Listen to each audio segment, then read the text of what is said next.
నందమూరి బాలకృష్ణ జగన్మోహన్ రెడ్డిని భయపెడుతున్నాడని నందమూరి బాలకృష్ణ ప్రస్తుతం టీడీపీ తరపున రాయలసీమలో ప్రచారం చేస్తున్నటువంటి నేపథ్యంలో ఇక రాయలసీమలో బాలకృష్ణ దెబ్బకు ఎన్నికల కంటే ముందే వైసీపీ ఖాళీ అవ్వడం ఖాయమని జగన్మోహన్ రెడ్డి భావించాడని, అందుకే బాలకృష్ణ దెబ్బకు జగన్మోహన్ రెడ్డి భయపడుతున్నాడు అంటూ ఒక వార్త సోషల్ మీడియా వేదికగా చక్కర్లు కొడుతున్నటువంటి నేపథ్యంలో ఈ అంశానికి సంబంధించి మనతో మాట్లాడేందుకు ప్రముఖ సీనియర్ జర్నలిస్ట్ డివిఎస్ గారు మనతో ఉన్నారు. సార్తో మాట్లాడదాం. సార్ నమస్తే. సార్ నమస్తే. సార్, బాలకృష్ణ గారు జగన్మోహన్ రెడ్డి గారిని భయపిస్తున్నారని టీడీపీ తరపున బాలకృష్ణ గారు ఇప్పుడు రాయలసీమలో ప్రచారం చేస్తున్నటువంటి నేపథ్యంలో ఎన్నికల కంటే ముందే రాయలసీమలో వైసీపీ ఖాళీ అవ్వడం ఖాయమని జగన్మోహన్ రెడ్డి భావించాడని, అందుకే బాలకృష్ణ గారికి జగన్మోహన్ రెడ్డి గారు భయపడుతున్నారు అంటూ ఒక వార్త సోషల్ మీడియాలో చక్కర్లు కొడుతుంది. దీని మీద మీ విశ్లేషణ ఏంటి సార్? నందమూరి బాలకృష్ణ అంటే భయపడిన వాళ్ళు ఎవరు ఉన్నారా? బాలయ్య, బాలకృష్ణ భయపడిన వాళ్ళు ఎవరు ఉంటారు? ఇప్పుడు జనరల్గా ఏంటంటే బాలకృష్ణ అంటేనే ఒక భయం. ఫ్యాక్షన్ ఏ ఉన్నాయి కదా, ఇది సమరసింహారెడ్డి, నరసింహనాయుడు, ఇక గొడ్డలు, ఇక నీకు అదే కదా. ఇప్పుడు గొడ్డల పార్టీని ఇప్పుడు ఇక బాలకృష్ణ గొడ్డలు వేసుకుని వస్తున్నాడంట. ఇప్పుడు ఇవాళ వైఎస్ఆర్ కాంగ్రెస్ పార్టీ అంటే గొడ్డల పార్టీ బలంగా వెళ్ళిపోయింది. ఏది వివేకానంద రెడ్డిపై పడ్డటువంటి గొడ్డలి దెబ్బలు మాజీ ముఖ్యమంత్రి తెలుగుదేశం అధినేత కూడా అంటున్నాడుగా, ఫ్యాన్ గుర్తు తీసేయండి, గొడ్డలు గుర్తు పెట్టేసుకోండి, జనం కూడా ఓట్లు గుద్దేస్తారని ఇది అంటున్నాడు కదా. బాలకృష్ణ భయం ఇవాళ జగన్మోహన్ రెడ్డిని ఆవరించింది. ఎందుకంటే ఇవాళ జగన్మోహన్ రెడ్డి ఆశ పెట్టుకుంది రాయలసీమ మీదే. మొత్తం ఎక్కడ ఆ శ్రీకాకుళం దగ్గర నుంచి నీకు నెల్లూరు దాకా ఇక ప్రభంజనం కనపడుతుంది. తెలుగుదేశం జనసేన ఎప్పుడైతే పొత్తు పెట్టుకుందో, బీజేపీ కూడా ఆ పొత్తులో చేరిందో, ఇక కోస్తా అంతా ఊడ్చుకుపోయింది వైసీపీ. ఇక్కడ నెల్లూరులో నువ్వు చూసావు కదా, ఒకప్పుడు వైసీపీకి నెల్లూరు కంచుకోట.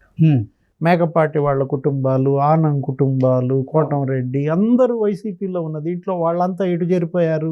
టీడీపీ వైపు తెలుగుదేశంలో చేరారు. పాపం వేమిరెడ్డి ప్రభాకర్ రెడ్డిని నమ్ముకున్నాడు. వేమిరెడ్డి ప్రభాకర్ రెడ్డి రాజ్యసభ కూడా ఇచ్చాడు. అసలు వేమిరెడ్డే అక్కడ తెలుగుదేశంలో చేరిపోయి భార్యాభర్తలు ఇద్దరూ ఇప్పుడు వాళ్ళ తెలుగుదేశం అభ్యర్థులుగా నుంచున్న దీంట్లో నెల్లూరు నుంచి ప్రకాశం, గుంటూరు, కృష్ణ, గోదావరి, ఉత్తరాంధ్ర మొత్తం స్వీప్ చేస్తున్నది. ఇప్పుడు జగన్మోహన్ రెడ్డి ఆశ పెట్టుకున్నది కేవలం ఇంకా రాయలసీమ మీద. 2019 ఎన్నికల్లో కూడా రాయలసీమలో ఉన్నటువంటి 52 అసెంబ్లీ నియోజకవర్గాల్లో 49 అసెంబ్లీ నియోజకవర్గాలను వైసీపీ గెలిచింది. కానీ బాలకృష్ణ గారు ప్రచారం చేయడంతో రాయలసీమ మీద ఈసారి బలంగా ప్రభావం ఉండబోతోంది. రాయలసీమలో టీడీపీ ఈసారి బలంగా పాగా వేయబోతోంది. దాంతో జగన్మోహన్ రెడ్డిలో ఓటమి భయం మొదలైంది అంటూ కూడా ఒక వార్త. అంతే కదా, ఆయన స్టైల్లో ఆయన చెప్తున్నాడు, చూడు ఒకవైపే చూడు, ఒక పార్టీనే గెలిపించండి అంటున్నాడు. వైసీపీ గనక ఓట్లేశారంటే మీ గుంత మీరు తవ్వుకున్నట్టే ఆయన వెళ్తున్నాడు ఆయన స్టైల్లో. ఎవరు 49 మందిని వైసీపీ ఎమ్మెల్యేని గెలిపించారు. రాయలసీమకి ఏం చేశాడు? ప్రశ్న. మా నాన్న నందమూరి తారక రామారావు రాయలసీమ దత్తపుత్రుడుగా అక్కడ హిందూపురం అంటే అది అసలు నందమూరిపురం. హిందూపురంలో ఇవాళ అసలు వాళ్ళు ఓడించిన వాళ్ళు లేరు. ఇంతవరకు తెలుగుదేశం పుట్టిన తర్వాత హిందూపురంలో అసలు తెలుగుదేశం ఓడిపోవాల. ఎన్టీ రామారావు, హరికృష్ణ, బాలకృష్ణ ఇక వీళ్ళే అన్నమాట. అలాంటి స్థితుల్లో తెలుగు గంగ తెచ్చాం. మద్రాసుకి నీళ్లు తీసుకువెళ్తూ మొత్తం రాయలసీమ అంతా నీళ్ళు ఇచ్చాం. మా నాన్న మానస పుత్రికలు ఇవన్నీ. హంద్రీ నీవా, గాలేరు నగరి, ఆ పేర్లు పెట్టింది ఆయనే.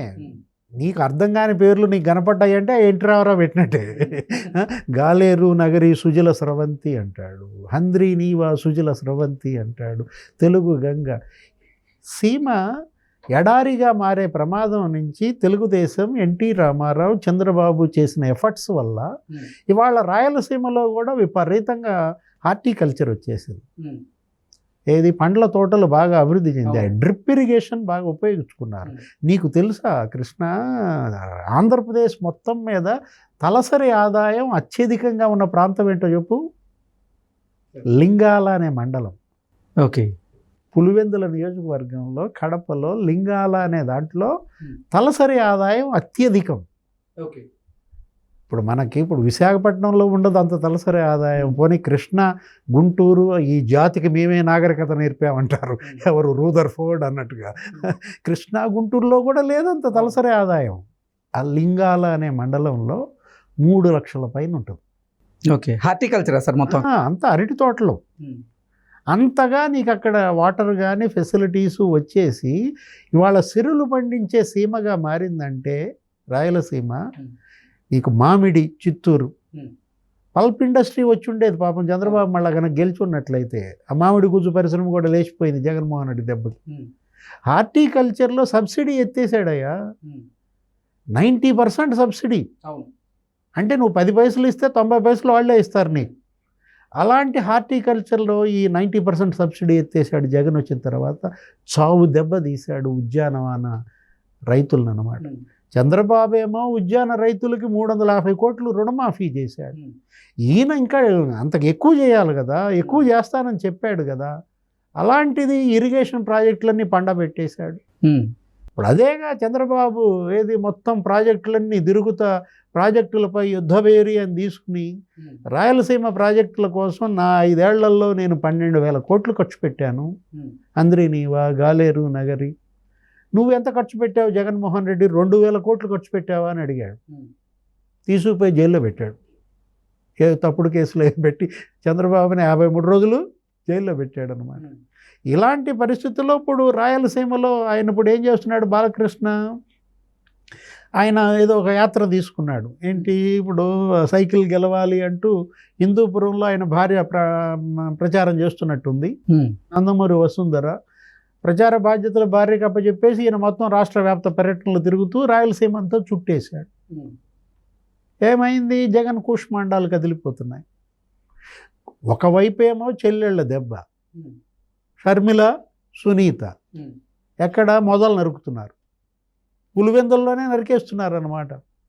కడప లోక్సభే ఓడిపోయే పరిస్థితి. షర్మిల ఇంపాక్ట్ అంత బలంగా పడుతోంది. అటు చెల్లెళ్ళ దెబ్బ, ఇటు బాలయ్య దెబ్బ. ఏం చేస్తున్నాడు అతను? మొత్తం అటు చిత్తూరు, తర్వాత అనంతపురం, కడప, కర్నూలు సుడిగాలి ప్రచారం చేస్తున్నాడు. ఇలాంటి పరిస్థితుల్లో నువ్వు అన్నావు ఇందాక ఏమని, 2019లో 49 వచ్చినాయండి, 3 గెలిచారు. ఇప్పుడు ఇది రివర్స్ అవుద్దంటావా? అదే ఎన్నికల కంటే ముందే అసలు వైఎస్ఆర్సీపీ రాయలసీమలో ఖాళీ కాబోతుందని జగన్మోహన్ రెడ్డి భయపడుతున్నట్లుగా వార్తలు వస్తూ ఉన్నాయి సార్. అభివృద్ధిని రివర్స్ చేశాడు. రోడ్లన్నీ గుంతలు, ప్రాజెక్టులన్నీ పండబెట్టేశాడు. పేదల ఇళ్ల నిర్మాణం అటకెక్కిచ్చాడు. 25 లక్షల ఇళ్ళు కడతానన్నాడు, 2 లక్షల ఇళ్ళు కట్టలా. నువ్వు అభివృద్ధి డెవలప్మెంట్ అంతా రివర్స్ చేసావు కదా. కాబట్టి ప్రజా తీర్పు మేము రివర్స్ చేస్తాం అంటారు ప్రజలు. Mandate should be reverse. 49-3 తిరగేసుకో. 3 వైసీపీకి, 49 తెలుగుదేశం, జనసేన, బీజేపీకా. దేవుడి స్క్రిప్ట్ అంతే కదా. ఏం జరుగుద్దో చూడాలా. ఎందుకంటే జగన్మోహన్ రెడ్డి కేవలం నమ్మకం పెట్టుకున్నది సీమ మీదే నమ్మకం పెట్టుకున్నాడు. అతను శక్తియుక్తులన్నీ అక్కడే వాడుతున్నాడు. ఆ రౌడీలు, గుండాలు, డబ్బు కూడా విపరీతంగా డంప్ చేశారు. మద్యం నిల్వలు పెట్టారు. గోడౌన్లు తాయిలాలు పెట్టారు. కుక్కర్లు, ఫ్లాస్కులు. చెవిరెడ్డి, మన భూమన కరుణాకర్ రెడ్డి గోడౌన్లు పంచుతున్నారు కదా. డబ్బు పనిచేస్తుందా? మద్యం పనిచేస్తుందా? ప్రజలు వీటన్నిటినీ కూడా తట్టుకుని నిలబడి నిజమైన ప్రజా తీర్పు ఇస్తారా? మనం మరో 24 రోజుల్లో తేలిపోద్ది. Okay sir, thank you so much.